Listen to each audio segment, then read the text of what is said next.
Tidak boleh mencaci maki non muslim. Lah Rizik mencaci maki Gus Dur. Gus Dur buta mata, buta hati. Rizik ngakunya keturunannya Kanjeng Nabi ngoten mboten. Said Akil bego. Ya enggak apa-apa. Kalau saya katakan bego enggak apa-apa. Gus Dur kataan buta mata, buta hati, terima mboten panjenengan. Sing gawe butane Gus Dur sapa sih? Sing maringi buta Gus Dur sapa? Gusti Allah. Buta hati enggak? Gus Dur padang hatine. Pak Prabowo itu orang yang ikhlas. Dipecat dari Pangkostrat tidak melawan. Nanti akan jadi presiden nek wis tuwa. Wis dulu. Bukti mboten? Waktu sakit, paling sakit. Baru dioperasi sarafnya di rumah sakit di kamar saya, Pak Muhaimin, Pak Saifullah Yusuf, Pak Wisnu, terus Pak Cakrawardaya. Menteri Koperasi masih Pak Harto. Pelan-pelan kita ngobrol. Tiba-tiba Gus Dur nantikan, mengko aku bakal jadi presiden. Kita ini kaget, Gus Dur konslet, ini udah konslet. Suatu hari jalan-jalan jogging, gerak badan, olahraga. Mampir ke Grokulu jam 10 luwih sithik. Nyuwun air putih, roti tawar, AC saya buka, ngorok di kursi tidur. 20 menit. Setelah bangun, Kang Said mengkonek wis umur 56 dari Ketua Umum PBNU. Betul, waktu saya terpilih di Makassar tahun 2010, usia saya 56. Dari mana itu Gus Dur? Dari mana itu? Sing ngandani sapa itu? Nurun mubashir yaqdhifullahu ala qalbi man yasha. Direct illumination from Allah. Khawatir ilahiyah. Inspirasi from Allah. Paham betul? Nah, itu Gus Dur itu. Padahal kata Habib Rizik, bukan Habib lah, kata Rizik. Buta mata, buta hati. Tidak ada ulama dari Yaman. Ayo sebut ulama siapa? Ayo tanya, ayo sama nyebut siapa? Imam Ghazali, Baghdad. Abu Hanifah, Baghdad. Ahmad bin Hanbal, Baghdad. Haromen, Pakilani, Rozi, Baghdad. Imam Khalil, Musibaweh, Baghdad. Ayo salah, ayo siapa nyebut siapa? Ahmad bin Ubaid, Jangarang Balaghah. Abu Ubaidah Qasim bin Salam, Jangarang Tajwid. Imam Asy'ari, Basrah. Hasan Basri, Basrah. Sufyan Tsauri, Basrah. Rabi' Adawiyah, Basrah. Imam Kisai, Kufah. Hamzah, Basrah. Jangan Qiraat, Al-Sab'ah, Basrah dan Kufah. Ahli hadis 10, tidak satu pun orang Yaman. Bukhari, Muslim, Abu Dawud, Tirmidzi, Nasa'i, Ibnu Majah, Darimi, Daraqutni, Ibnu Khuzaimah, Al-Hakim, Ahmad bin Hanbal. Tidak satu pun orang Yaman. Nomor 2 ulama itu Mesir. Siapa Qadir Jalani Baghdad, Amr Al-Kafi Baghdad, Sirah Sakati Baghdad, Abu Hanifah Baghdad, Hambali Baghdad, Imam Malik Madinah, Imam Malik. Mesir nomor 2, Imam Syafi'i, Imam Syadili, Hasan Rifai, Ahmad Badawi, Imam Sayuti, Ibnu Hajar Asqalani, Damanhuri, Baijuri, Dasuki, Sa'as-Sakawi, Bujairomi, Baghdad semua apa? Mesir. Nomor 3 Andalus Spanyol, ulama itu. Ibnu Arabi Khatim al-Auliya, Sultan al-Auliya. Ibnu Arabi Andalus, Ibnu Malik sekarang Alfiyah, Andalus, Ibnu Hazm, Ibnu Tufan, Ibnu Rushd filosof, Ibnu Rushd, Andalus. Qurtubi, Syatibi, Andalus. Yang Yaman mana? Yaman mana? Paham boten? Kula boten ngerti nasab, saya dudu ahli nasab. Hanya saja saya mengatakan ulama enggak ada dari Yaman. Ulama besar ya. Bukan ulama kece-kece bukan. Ulama tenanan itu. Irak, Baghdad, Basra, Kufah. Imam Muslim Afghanistan, Imam Khalil Afghanistan kalau sekarang Farhad. Imam Razi Teheran, Ghazali Khurasan. Waktu itu ya Persia, Baghdad semuanya lah. Paham boten? Akhir-akhir ini, tensi polemik nasab Habib semakin meningkat akibat ulah Habib Rizik Syihab yang kerap melontarkan ujaran provokatif dan provokasi. Rizik Syihab terlihat kalap dan menantang perang terhadap para kiai dan warga Indonesia yang saat ini mempertanyakan keabsahan nasab Ba'alwi. Akibat tidak bisa menjawab kajian Kiai Imaduddin Utsman, Rizik Syihab makin stres dan mengatakan laskar monyet, jenderal monyet dan mengajak perang. Dan tak bisa dielakkan lagi, beberapa pengurus Laskar Sabilillah menanggapi tantangan Rizik dan melaporkan ke pihak yang berwajib atas provokasinya yang membahayakan terhadap anak bangsa. Dari rentetan narasi saling tantang di atas, Abuya Muhtadi Cidahu berpesan terhadap generasi bangsa agar jangan terpancing oleh ulah kelompok Habib yang akan menimbulkan perpecahan antara anak bangsa. Abuya mengingatkan bahwa mereka para Habib bukanlah pewaris Nabi. Simak selengkapnya. Assalamualaikum warahmatullahi wabarakatuh. Alhamdulillahirabbil alamin wassalatu wassalamu ala asyrofil anbiya'i wal mursalin sayyidina Muhammadin wa ala alihi wa sahbihi ajma'in. Amma ba'du. Saya Haji Muhtadi Cidahu Cari Pandeglang. Nomor HP saya 087 871 154 106. Mengganjak masyarakat karena kita ini sekarang sedang gunjang dan juga jangan terpecah belah, harus tetap tenang memegang NKRI. Ayo jangan terpecah belah oleh habaib, tetap undang-undang anggaran dasar dari ulama tetap al-ulama warasatul anbiya, bukan al-habaib, tetap al-ulama warasatul. Tapi saya bukan ulama, saya cuman yang punya tugas itu ulama warasatul anbiya. Jangan terkecoh apa-apa. Hari tenang, kita jangan tertarik apa, tetap undang-undang dari sono, tetap al-ulama warasatul anbiya.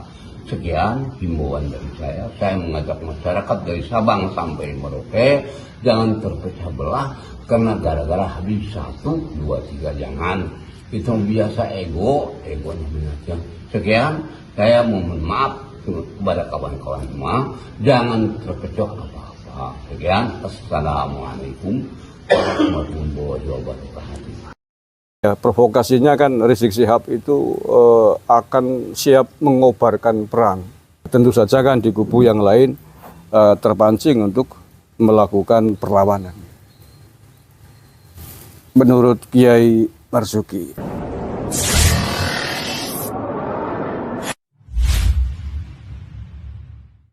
Waalaikumsalam warahmatullahi wabarakatuh. Bismillah, alhamdulillah, wassalatu wassalamu ala rasulillah, la haula wala quwwata illa billah, ma ba'dah. Saudara-saudaraku sebangsa setanah air yang saya cintai, saya banggakan, alhamdulillahirabbil alamin. Pada hari ini saya berkesempatan sowan dengan beliau, tokoh NU dari Jawa Timur.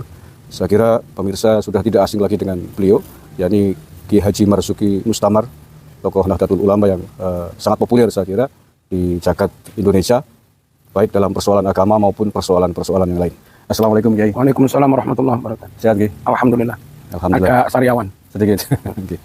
Maturun Kiai, telah kerso rawuh di Banyumas. Nggih. Ya, beliau baru saja memberikan ceramah pada acara Hall Syekh Abil Hasan Asyadzili di Desa Bobosan, Kecamatan Purwokerto Utara, Kabupaten Banyumas, Jawa Tengah.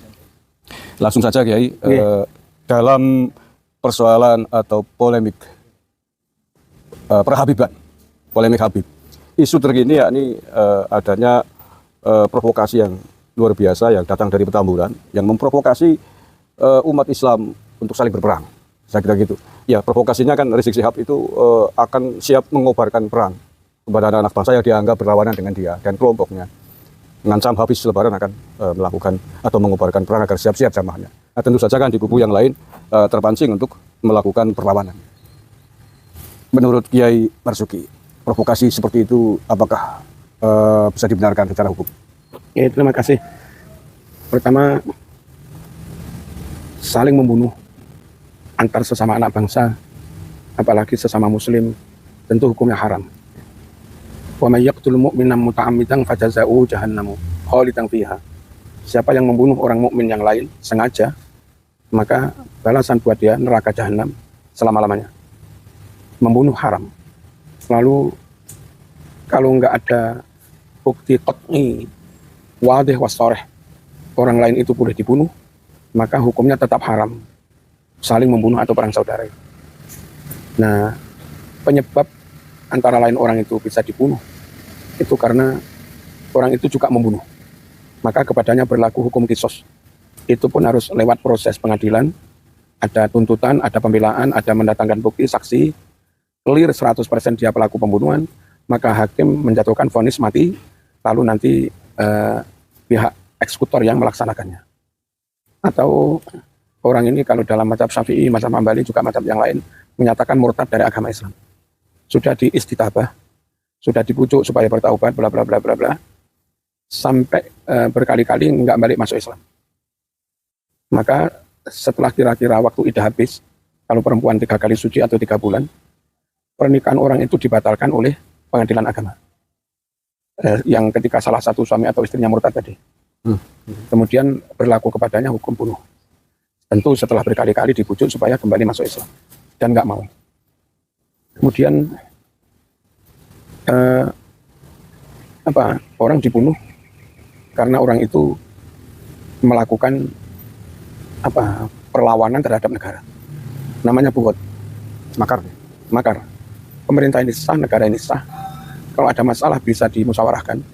Tapi kadang kelompok tertentu mereka memang berambisi akan mengambil alih kekuasaan. Bukan nawa itu baik untuk menjaga persaudaraan keutuhan negara. Terus daripada musyawarah mereka milih jalur berontak. Nah, perang saudara jadinya. Orang atau kelompok kayak begini menurut Quran si pemerintahan yang sah juga diperintahkan, direkomendasikan untuk melawan mereka, memerangi mereka. Nah, di luar penyebab yang qat'i, membunuh orang lain hukumnya tetap haram. Termasuk masalah nasab. Masalah nasab itu kalau sampai difatwakan perangi mereka, bunuh mereka. Atas syariat apa? Atas dalil yang mana? Dan siapapun nggak peduli dia orang Arab atau orang Jawa. yang dawuh ayo diperangi, ayo dibunuh, dia menghadapi hisab dari Allah.